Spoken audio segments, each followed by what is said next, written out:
Hello, everyone, and welcome to YouTube Masterclass. This is a class for film studies. It's taught for sure USC, Harvard, and Calarts, where I'm an adjunct professor at all of those. I'm also a professor for the local college in my town, Grand Junction. And the reason I bring that up is because those are the media interludes I've had throughout my life of getting ready to teach a class like this. So I'm not without credential. Like, I have film school under my belt. I've had several film school degrees. And so it's like at some of the top schools. And that's why I teach this class. I mean, because when you not only do I need it for my portfolio and like my employment history and all the things you have to do along the way when you are a professor, it's like the first thing you got to do when you finally get the job interview and get it is to actually teach a class, you know. So then eventually there's those of us, there's like, I don't know how many, but they're coming on to Masterclass saying, we want to teach it for a college course too. And then, of course, those mathematics classes have been around forever, and you could always take like Coursera, Harvard with a mathematics class. And so it's like, now we're talking about film studies, and there's kind of some other teachers teaching that too. It's all different things. And so the masterclass itself preserves the fact that we can handle the subject because we're immersed in it constantly, or it's always running in our brains what we've read and seen in movies and read about the movies and the scripts from the movies and all these images that have been like photo stilled in it. And you know, there's these books for the class we're focused on now, which is the films of Orson Welles, and I like that because I'm going to show you a little bit. This is a book, Citizen Kane by Laura Mulvey, and it's a BFI classic, and you can read it all the way through. There's kind of these pictures in it that look like there's burnt. That's Charles Foster Kane's No Trespassing up there, where he has no trespassing as the very image you see first. And I've always thought, I wonder, since the editors do get sacked at the end of a movie, and a new editor can be like a copy editor from a clerical position, it's told in notes, only let the film run this long. And I don't know if that still goes on, because really, like, some people like have had like these, like Ken Burns has had these like 25-hour movies or like 54-hour movies, you know. And Ken Burns, I mean, he's a great documentarian. I mean, he puts together all these clips of pictures of even movies, and like they're all Americana. And why I bring it up is because there's always like this argument, like, I've made the most films you have, but like Ken Burns is pretty much my bet right now for who's made the most. Because like if each one of his documentary counts as an hour a movie, then he's fan. I say in the long scheme of things, nobody really knows who's the most prolific but Ken Burns. So anyway, he's good. And like, if you see this No Trespassing up there, that was the reason I'm bringing this up, is because Orson Welles did probably as many movies as that in his lifetime, but like, it was either credited to someone else, or the movie went down with a ship, and the movie went down with a ship, and that's what most of his movies are about, is going down with a ship. And so it's like, well, Orson Welles takes these falls of Americana, these like rise and fall of American like corporation life, you know, in Citizen Kane, and it's like each film as it propels forward shows the things of Orson Welles' particular combat zone of building a movie so that he can take over the train that films it. And if you think about that's like Great Train Robbery. And Laura Mulvey is like, oh look, big sleep. That's funny. Anyway, Laura Mulvey is the one that's Citizen Kane, and that's why, because these are the educational books, and they're not just the research books on it. They have the whole filmography, but this one's specifically focused on just that one movie. It's like the most captivating read because you get through it and you finally figure out. Without reading this, you can't really know what Citizen Kane is really about. Like, I know that's a bold statement, but it really isn't. Because it's like having the guide to Citizen Kane. And so if you read this it doesn't necessarily only focus on the people that wrote and directed it, and Orson Welles and all that. It also was about the characters in the film and how they became mythology of a symbolic other character that was alive and well and living in the world. And like he was being shown in this movie around the same time it was filmed, which was around the same time as that whole concept was existing and sort of becoming this like political venue for how like Orson Welles and then the character of Citizen Kane and then William Randolph Hearst all ran their company.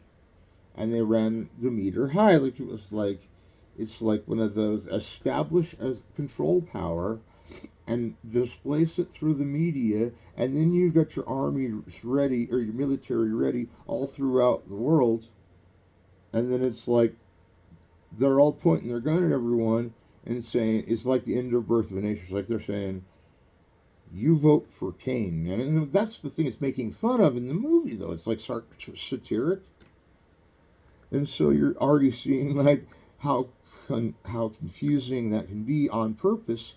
And then that way you realize you're just kind of watching the images and sounds kind of divide through you. And the sounds are very like broken glass sounding, or like very minute, or they're like these wide orchestral, like at the no trespassing sign. So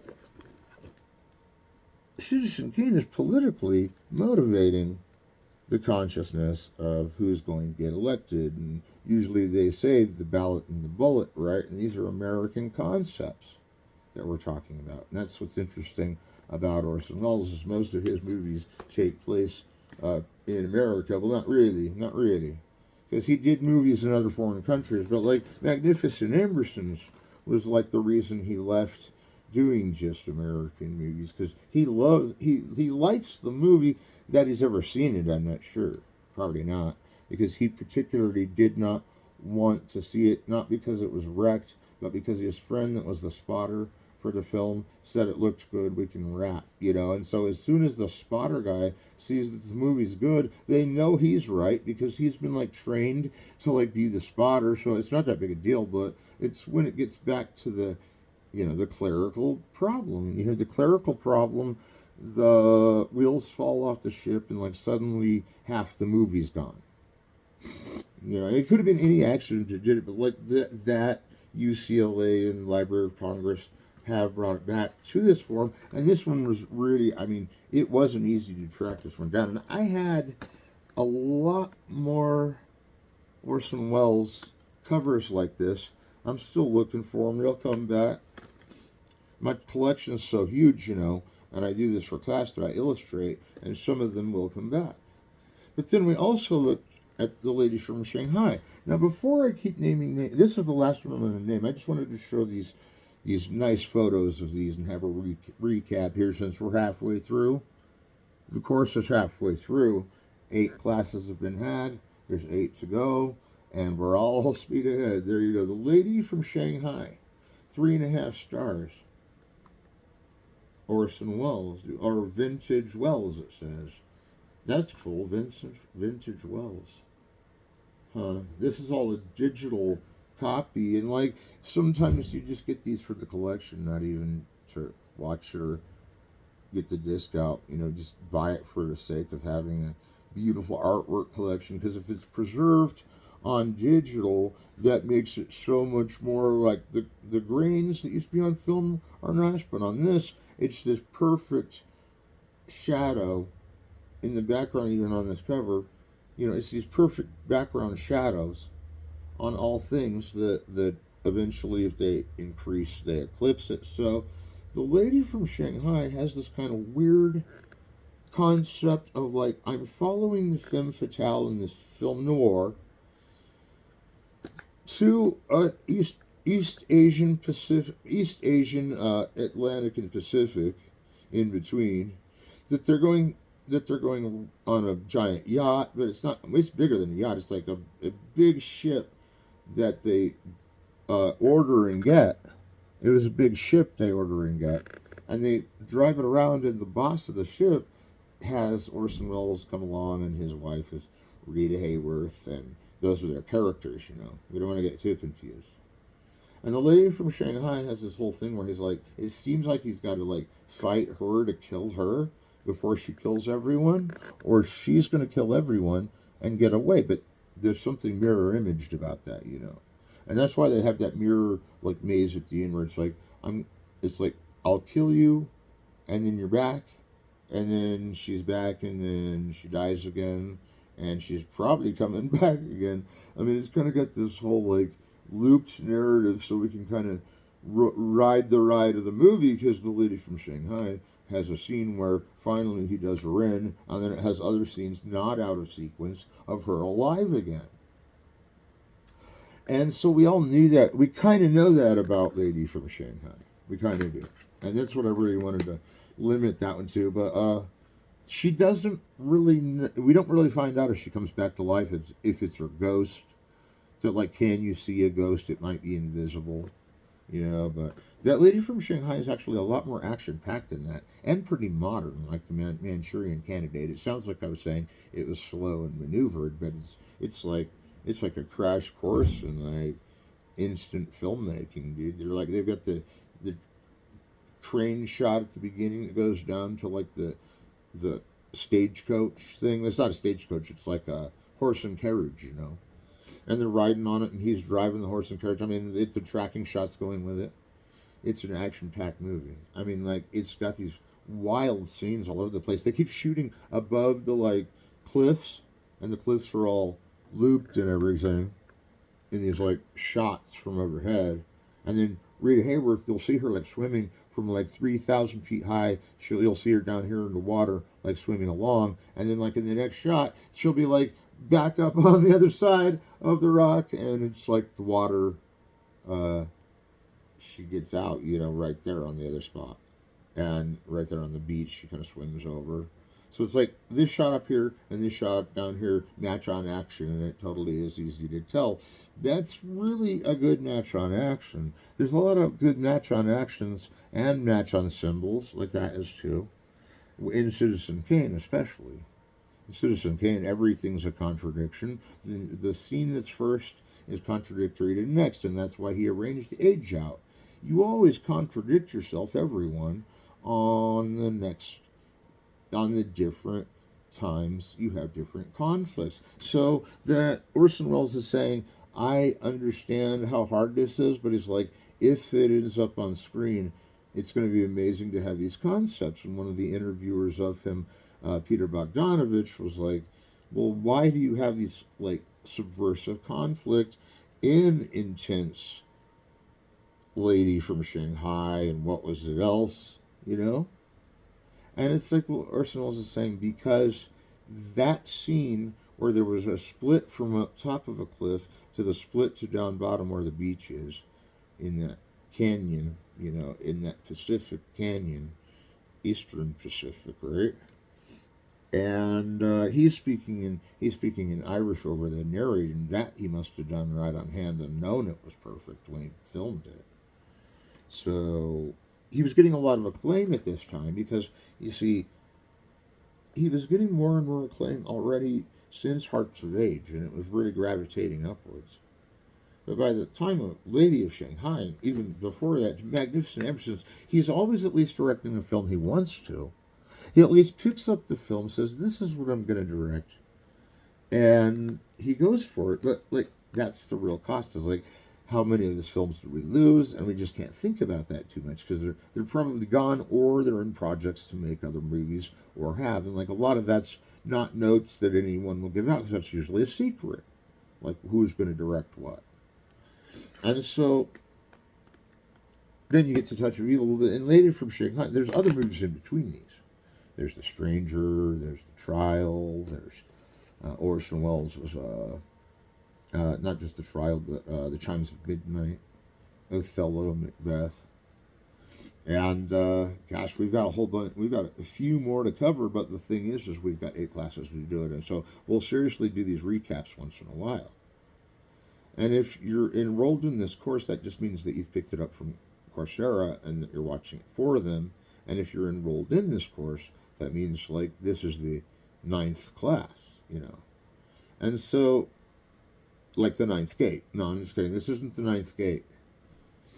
Um, Now, Touch of Evil has Janet Leigh. And I already said she was in Psycho, but she was in Manchurian Candidate, too, but that was a few years later, so we won't talk too much about that. But, like, notice how they're all like these bombshell blondes and these, like, this one's kind of a maiden, My Fair Lady maiden type. But look at this guy. He looks like the one that's really, like, aggressive, but, like, self-respective only because he needed everyone to vote for him. And there's a scene in Citizen Kane that's a total contradiction at the beginning when Hitler is in it. It's one of the few movies Hitler's in of America. And Hitler comes walking out on his balcony, and he's looking around. And, like, he's like, okay, and Kane is over in this building, and he's all... So there's two types of people Kane knew. Those he loved, and Hitler walks out, and he's all... And then denounced. And he walks away. So, and Hitler kind of just strolls off. Like, he must have just been denounced, because he doesn't walk off, like, angry or anything. But he was, like, probably thinking, man, I hope they get that shot right. And he was, like, didn't even know he was in it. But he was always on the film crew at that time, even in American film. Like, that's what's so deliriously funny about, like, the nature of film social criticism, is you're thinking everybody's thinking on the same page. But if they approved of him and then they denounced him, the denouncing is the safe mode, and then the approval, as they say, of him is the actual thing that would happen if it was a leader in another country and the world turned to leaders that were strong and good, and that they were filming this movie when the war was going on. But it's strange that they already had footage of Hitler coming up to his balcony.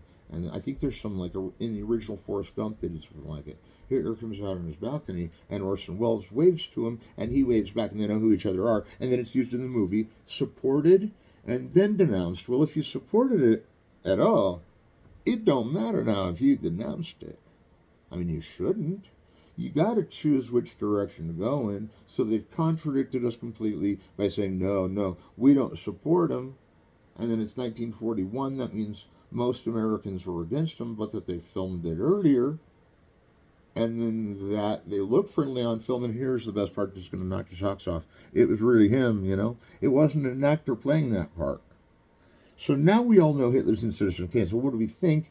Well, yeah, but it's not exactly the Triumph of the Will shot, but that they were filming a version of that at this time is strange. But Laura Mulvey says that more so she thinks he was denouncing Hitler because he was making fun of her like a Charlie Chaplin movie as a joke, because that's like cinema history. But they were saying that, like, really, it was really him, but he was forcing Orson Welles to let him in, and I'm like, no, I've heard everything, dude.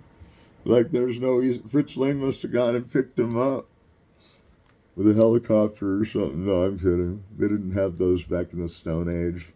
No, all right. So the point is like, if you're taking Citizen Kane to mean anything politically, you still have to agree it's a pretty apolitical story. Like, that it's apolitical, you're like, well, that doesn't mean it really sides with anything, but it sides with the idea that don't side with politics is what it sides with. So he was trying to not, as a maverick filmmaker, you're always trying to rebel against the idea that the system is the order by which you have to live by. And so to rage against the machine, or rail against the machine, was Orson Welles' kind of contextual reference as Charles Foster Kane, to see how much power he could rise in so much time that would be remembered, but it's a fiction story. So one thing we got to remember is like, Orson Welles probably wasn't like that. He was probably like this guy. He was a booming voice, and was a booming voice of politics, but he wasn't only that. Like, we forget that, like, this isn't the life of Orson Welles, but it kind of is. But, like, all the other films that came out were after this, so it's weird, because you're like, okay, maybe it's not, because what did he do, film his life before, at the end? Because that's why he has the ending on here. Well, that may be true, but, like, then you're looking at some disparity in that, like with F for Fake or something, and by then it's 20 years in Citizen Kane, thing is only going so far as the lead characters stand out, in all of those, and Mr. Arkadin, you know. And that brings me to Mr. Arkadin. And Mr. Arkadin has Orson Welles is a plane flyer. He's flying these jets and planes, and he mostly flies jets for like the military, and he lives on this island, and he does work for the American government, but also other governments too. And he's sent on sort of this spy mission, and he goes out in the spy mission, and he's like flying his jet, and somebody shoots him down or something, so he lands even further on a desert island, and now he's really lost. So then the island has the city next to it, and it's like, I don't know what city it is. It's somewhere in, I want to say South America, like where they were in Lady from Shanghai, but I'm not really sure. It was like this Russian name, though, and it was like a communist, and it was like that whole body snatchers thing, except this time all the cast was in their usual Orson Welles, like, big, showy character that matches the persona, which is what the character is usually for the actor to choose. And then if the actor chooses the persona, which they always have to eventually, it's not them, it's how they portray a character. And so with Mr. Arkadin, he's described as kind of this shady dude, like this third man Orson Welles guy. He's like touch of evil guy. And Mr. Arkadin gets up from his plane that's wrecked at the beginning of the movie and sets up like this hut where he like sells like, trinkets and things that fell out of his plane. And so it's kind of an eccentric movie. That's kind of how people in that system of living, I don't know if they live that way. It might just be like a reputational saying, this is how Mr. Arkadin lives, because he's extremely rich and aristocrat, and he's so wealthy in all these movies that you always see him as like this huge empire of money, and that he's always bowing to money. And that, like, it goes back to Gold Diggers for 33, where Orson Welles is like, he's like, there's so much money wrapped up in everything we do, even in when we're barely moving or whatever, that he's critiquing it, but he's showing in Citizen Kane that really to make movies is a quest for money. And to make Citizen Kane, they had to make scenes where they were saying they were getting paid and getting paid and getting paid. I wondered how they were getting the movie made. No, some of it was acting about it. They had to pay twice as much, even to bring their own acting into it from their own business. So these movies are cool, like Mr. Arkadin, this one it's around 1966, After Chimes at Midnight. And there's all these shops, and like I think there's a lot of actors in it that are like names of 1960s actors that are really big stars. And there's a whole cast of different people, but they appear in this sort of archetypal, from the bust up past the head shot. And you're like, well, now they're in the full human shot, and it's like they've always got these eccentric, like, objective correlatives.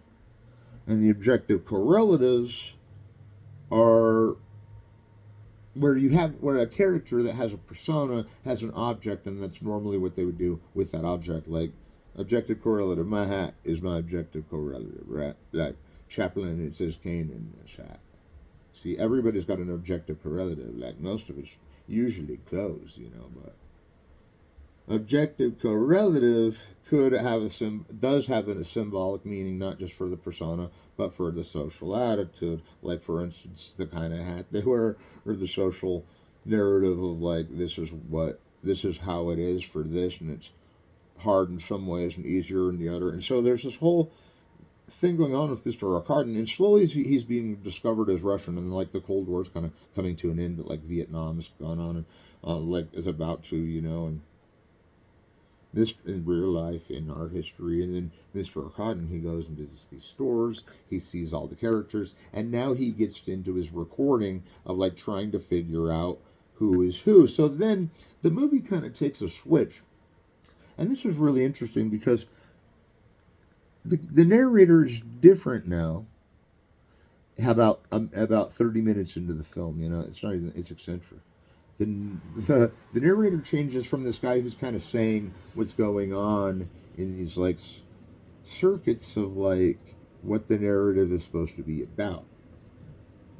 And so that's like some way of saying that like Orson Welles can see with his camera into this really strange story, but he's not like doing it like a newsman. It's very formal. Like they build the image to look like a character that would be like the hero supreme version of that character.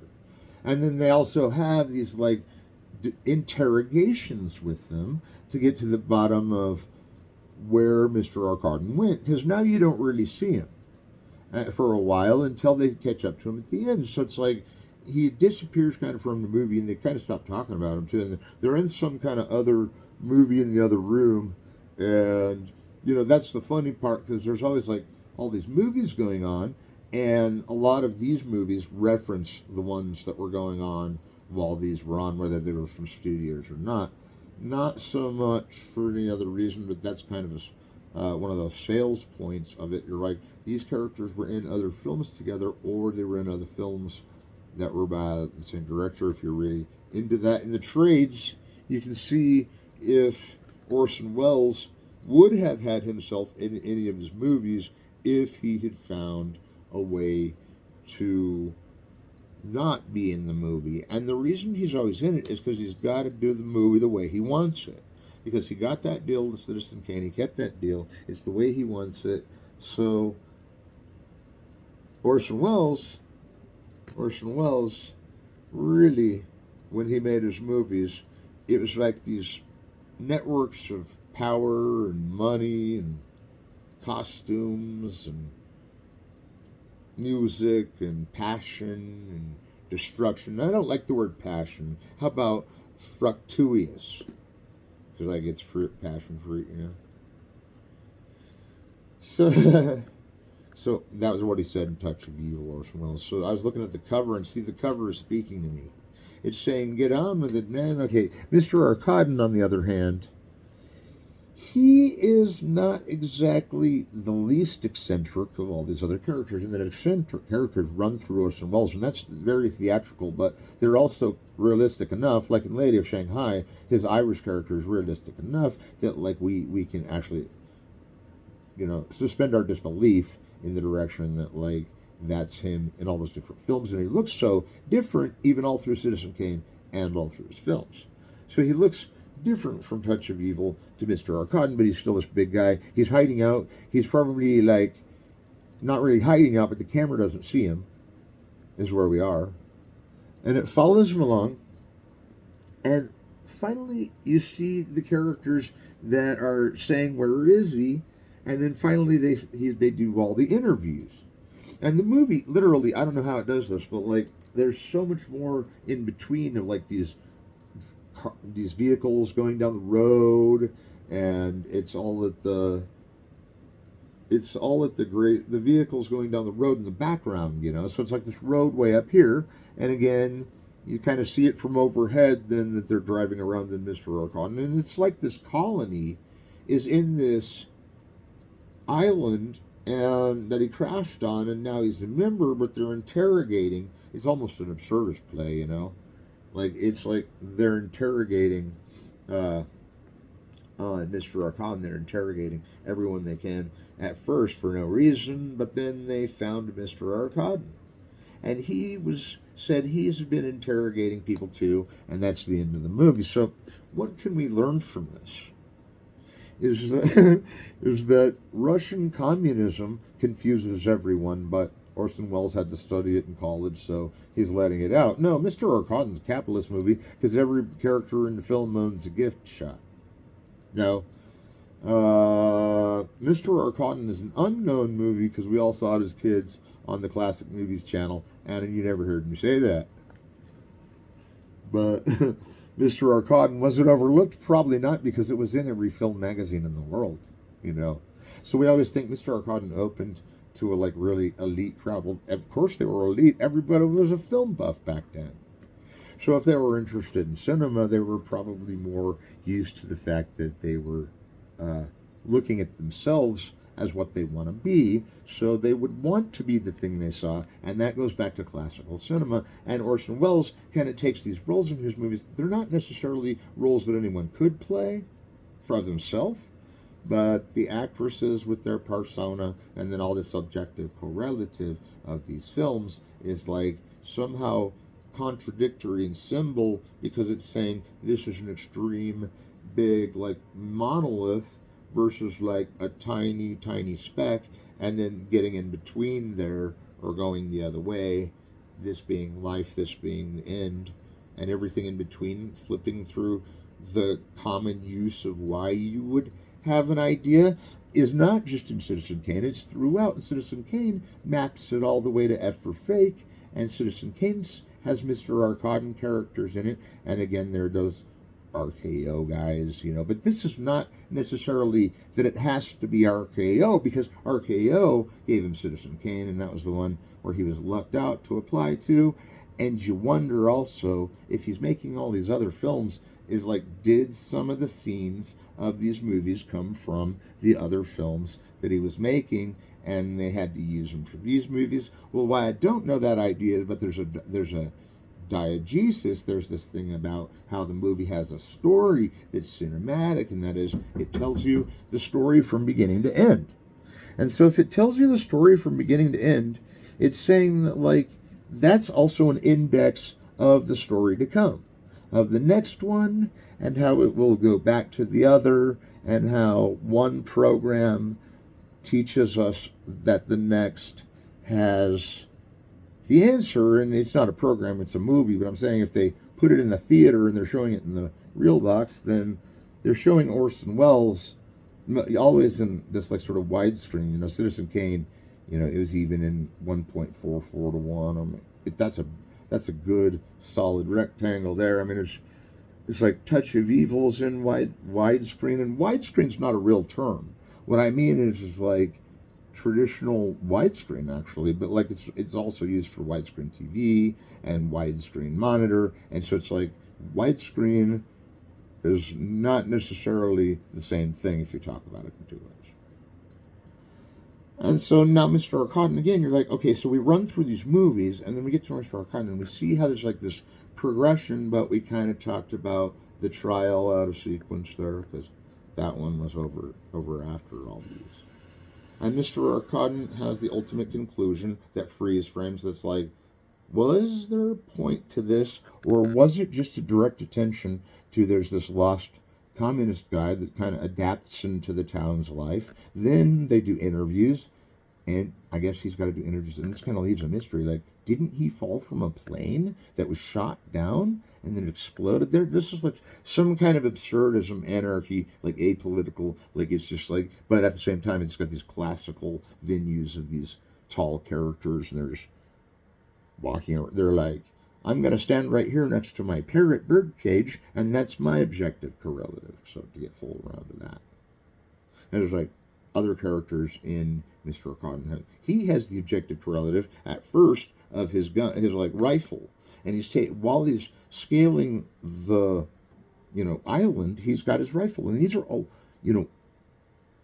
jumping around. And somehow I get that there's a metaphor to this whole grand narrative of the oeuvre of Orson Welles, like the films of Orson Welles, because eventually that there's going to be some kind of a conflict that comes so hard, and then you think back and you go, no, because the real contradictions in Citizen Kane are by far more like heart-aching than like by the time you get to F for Fake, and you want to see him like do magic and trick people into stealing, and we don't know if he's a real or fake magician. That's why I think he's a real magician, because he's trying to say he's a fake magician, but in reality he's a real magician. But then there's this whole thing about how there's all these edited people in, and they're saying what a fake musician he is. That's why I don't think that he's a fake musician, because if he's faking that he's a fake musician, then I believe it, and F for Fake. And I think that is actually dialogue you hear in the narrative of F for Fake. I think you hear that very thing, and then you're totally tricked into thinking, well, he said it was both. And so it's like, now, what if it is both? And you're like, you can choose that too, And so Mr. Arkadin is like this strange kind of, it's not really a game. It's like these guys are in these different places, and it's kind of like they're known all over town, and there's kind of this bar and everything, but most of the shots are either of the people in the town, the shots coming down, the plane crashing, him rising the rock wall, and then the interviews. And then, of course, we remember that the narrator is two different people. At the beginning, he talks for 30 minutes about like the coming May of the 2nd of the 4th of the whatever, and he's getting all ready for this like sort of like war move that's going on, but it's not really an American war, and that these guys may be, they're not Russian, but like he kind of is, and I'm not really sure where they're landing, but they talk about it a little bit, but they don't say. So he's coming to infiltrate him. He actually wasn't. He just had his gun out because he was like hunting or looking to eat, and because he thought he was alone on a desert island. And it gets so what I don't, and so the narrator's talking about this time that's about to happen, that's getting there and getting sent and ready, and so the whole thing's kind of absurdist. I mean, it makes me think back to the absurdism of Hearts of Age, really. And Citizen Kane, because you're thinking these contradictions are getting delirious, and we like them because it reminds us of the intensity of like the Third Man and Touch of Evil. You know, so you're like, this we don't mind. The Mr. Arcadon thing, to have these like magnificent Amberson shots of like people coming under a big light and doing an interview and interrogation. And of course, what's weird, so we've talked about it. So we've seen that movie, we've talked it through. We can see how the cinematography is a wide angle or telephoto up close, or both in the middle of the two lenses, and then you can kind of get a shot that has depth. But like Orson Welles likes the deep focus long take, and does that pretty much always in his movies. And then he does those like editings where it is like there'll be a car driving in Mr. Arcadon, and it comes down here, and then the other car drives down here, and then they kind of follow each other's dots off the screen. And that started a whole, but he was looking overhead, and they looked like dots. And it's like there were movies making jokes and cartoons making jokes that cars going through these like lines were represented by these dots, or like these vehicles going through lines were represented by these dots. And you think, is that animation? And then it looks like it turns white to black. So the white background shows the cars coming this way, and they're fine, and they're just going this way. And the reason I bring that up is because the editing comes like a cartoon, like those pegboards. And the pegboards of the trial were those ones that Alexieff and partner put their hands on, and it pressed up against it like those ones at the store, and then they pulled it back down and started making the credits, and then they showed the wall of the credits in animated form, that they still had to take pictures, and between each shot of the animated form was what made it so hard in not Mr. Arcadon, but Mr. Arcadon's was the one where it had the car that came down, and they were so it was a shot that could have been a cartoon, but it wasn't, because it was shot so far away overhead that it wasn't a cartoon, but it kind of looked like one. And plus, he probably had one of his notorious lenses on. And that Orson Welles usually makes movies in black and white. He usually makes movies in black and white. F for Fake is Cutter. An undistinguished journey. No, that's all it is. An unending journey. You know, the unending journey is one of the movies we'll talk about. I mean, it's just like we'll explain these as abstractly as possible, because the symbolism being contradictory makes you wonder, like in F for Fake, if it is real or fake, because they've said it's both. And that's one of the things about Charles Foster Kane, is that when it comes to him being contradictory, that's his like William Randolph Hearst side, but that they both flip sides all throughout. They don't. Like William Randolph Hearst isn't in the film. I don't know if they got his permission to do his life story. It's not his life story, but it's like really close to it, in the way that like L. Ron Hubbard's conveyed in The Master, It's like a sort of rectification of a whole system of capitalism, though due to collapse, will end itself in like Oedipal, like meta-narrative that's extreme cinema of politics and expresses like this style of psychological noir, you know. And you just get this idea that Orson Welles is like not really the most interceptive or interrogating of others in Citizen Kane. It's like the whole world's on him, seeing what he's doing until he takes over as critic for his newspaper when Joseph Cotton gets too drunk to finish it, but he's going to write this really mean, not a mean, but a bad article about, in Citizen Kane, about Orson Welles' wife having a bad performance. And we're going, okay, we know the whole story behind that, but it wasn't real. Like, that was a fake scene. But they showed that scene twice. They needed that scene in the movie. And the reason they did that as a fake scene is with Orson Welles, you get it again. If it's a fake scene, then it has something to do with the story, not just emotionally real, but like symbolic, or the contradiction. And it might be because it's all throughout time in his life, and it goes 19 to 35 to 52, back to 70, up to 70, and then down to like 28, and it'll go all through his life and you forget that as a movie. And then, do we dare say it, Citizen Kane of all things, having other versions.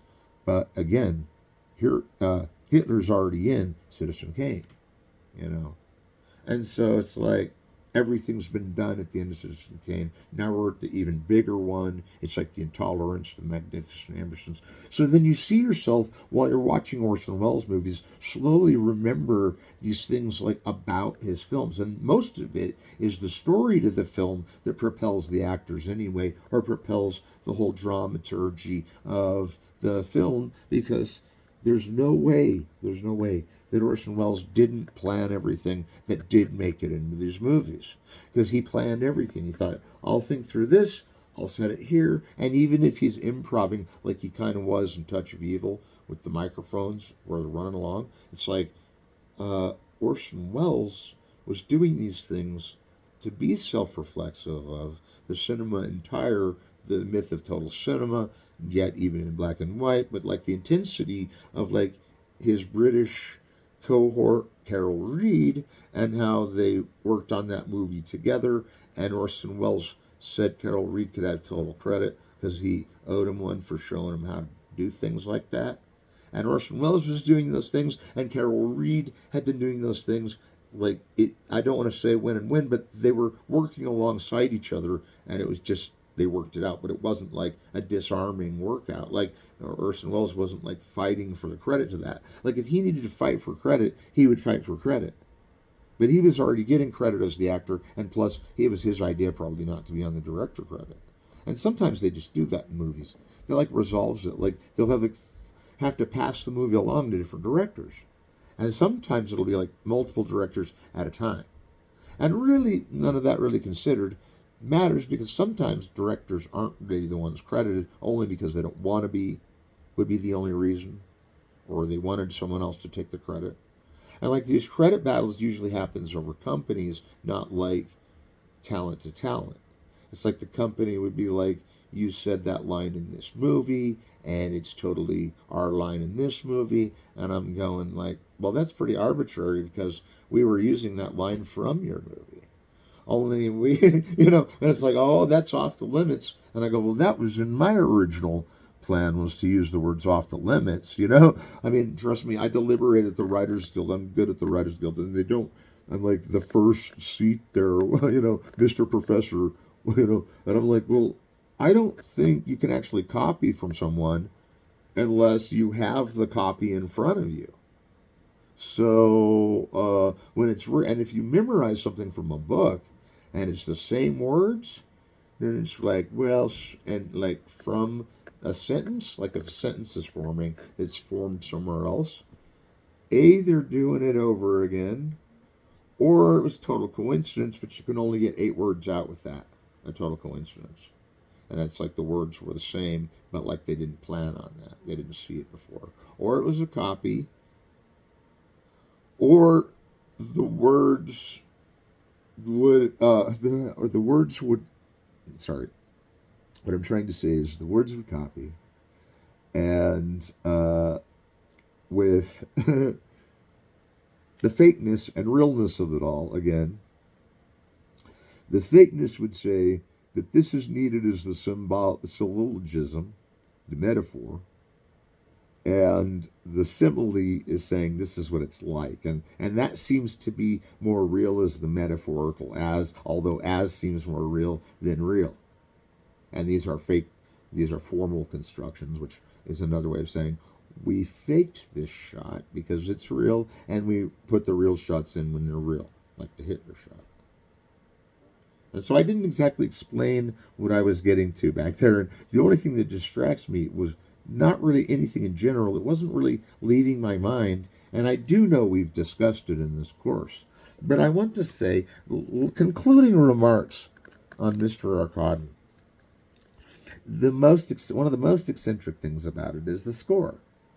And if the score on all of Orson Welles' movies is like a swell of classical and a jazz, and like, he has these music sounds, sound effects that like fit the soundtrack, and it's like they match up. They have this sort of ability to have the soundtracks sound like the score, and they did that in the 60s, where it's kind of like it'll trail off from the soundtrack to the score, and it's like on the same record and on the same frame track, and so it's like the sound and the soundtrack has the soundtrack in it. And I know that's confusing, but he would put it over, like, have the orchestra play it. And now the orchestra goes back to the silent era, where the orchestra is playing for the silent era, and they're playing for all these different silent films. And now it's like you record that during, often, and later, but in a different place. And of course, the music's always going to be either at the stage when the screen's on, or probably in a different place, or both. If it's like the Philharmonic in LA, they'll have the stage set up in front, and like then they'll have like the audience up here on the seats, and you're looking down at this sort of like, but then you're realizing it's a cinema too, like the curtain parts, and there can be this beautiful, gorgeous play in front of you. It's just like massive amounts of beauty in these plays, at the LA Philharmonic, and then they'll have the orchestra. But like once in a while, they'll show movies, like they'll show Touch of Evil, or something, and they'll have this score, and it's like the score is already like popular and famous, and it's like, you're like, whoa, I've heard that somewhere. But then they're jazzing it up with the score, only now it's an orchestra on a soundtrack, which was a soundtrack on a soundtrack. And I'm not saying they put the track on top of itself. The soundtrack fused then with the original orchestral recording, because they had more than one track of each. That's a little confusing, but if you include it at the end of class, and then that'll be something to go on your notes for later discussion, because I don't really think Orson Welles would have botched it up on accident and left it. No. But if he had to severely fix like one print, like the Magnificent Ambersons, he had to go in there with like a screwdriver and like fix it. Like somebody had like shot it and blown it up. And then he like somehow magically brought it back together. And that's because he didn't stay all night and watch his film. You think I'm joking, but check this out. Ever after the time of Citizen Kane, where he guarded his films, he said, I'll never do this again. It was so hard to stay up and be anguished. He was always getting into these controversial, due to politics. People would be like, his films were getting shot up after one, and he'd have to fix it. I'm not kidding, even if they're fake. All the way from Magnificent Ambersons on, he would always get his films destroyed, and like he would barely rescue them. Several were destroyed. I don't really know what he did in other industries other than commercial and commercial TV as an actor and even a director. Like he directed some TV, let's face it. I don't know really which ones are which, because again, the uncredited nature or the person taking his name off the film goes back to that third man thing where his name is off the film. And this too is not necessarily the case that he wanted credit, because he didn't, but that he did help direct it. I'm sure we can all kind of see as a lead actor and a lead director kind of help each other direct and act. So we had a pretty interesting class, and I think it's a good time for us to call it good, because we've been about an hour. It's a little less than an hour, 10 less than an hour, and I appreciate you taking this class and checking it out. We'll talk about the film that comes after Mr. Arkadin, which is An Unfinished Journey. And there's also a couple others that there's others to talk about. Like and we have several of the classes, and that's good because we're going to go over style in every one of them. And it's not like when we run out of Orson Welles films to talk about, we won't have more Orson Welles films to talk about. And it's not like we're going through it like only one movie per class, because again, these movies all link side to side, and that these movies like interlock, and you see like ways you can kind of see a whole one kind of movie out of the whole thing, or like a series of parts from a movie in different ones, is weird, because he doesn't actually do that, except in the case of some of those movies that got canceled. And by the way, you don't have to worry, this isn't going to get canceled, so we'll be back next week. All right, thank you. Bye.